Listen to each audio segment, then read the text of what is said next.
Hi, I'm Nabilah. I am an artist. I work primarily within the medium of sculpture. I am a Singaporean Australian artist based in Nam in Melbourne, and I've been living in Australia for over 10 years. I have a very materially driven process that is also intuitive.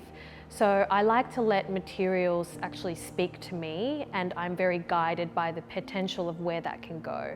So for example, I like to start with an inventory of forms. So I might have a collection of timber, foams that I cut up, or interesting found objects that I might find. And I use a construction method that's quite haphazard, where I basically smash together many different elements to create a form. How that ends up looking is always ambiguous because I'm working in the space of abstraction, and I like to have this kind of openness in my work where when people approach the work, they can bring their sense of self to it and their own interpretations and reading to it.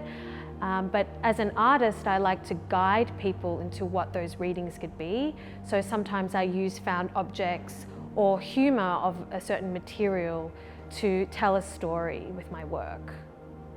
There's something stable about sculpture. It's stabilizing and I find it really grounding because it also, it is on the ground, and so there's a sense of like busyness and change that's happening around a particular work. But for me, it's like all of that energy and movement and chaos and things that all the activity that happened lives inside the sculpture, and the sculpture is almost like a kind of a container that contains all of this history and energy. But when it gets placed outside, especially in an outdoor environment, the energy, happens around and outside the skin of the work. So that kind of connection between the interior and the exterior spaces. So I have a new major bronze commission that will be on display at the Australian Embassy in Washington, DC. And the title of the work is called The Tie and the Undercoat. And it is actually a work that originally came from this exhibition that I had called Prop Shop, where I was exploring the idea of a prop department. So the backstage and the behind the scene of a TV show or a film that's about to be made or a theatre production. So I was looking at the kind of mystique and the magic that happens behind a sort of like a production space where you might have all of these different random objects come together, and sort of how do objects animate and how do they come to life in a space where humans are not present.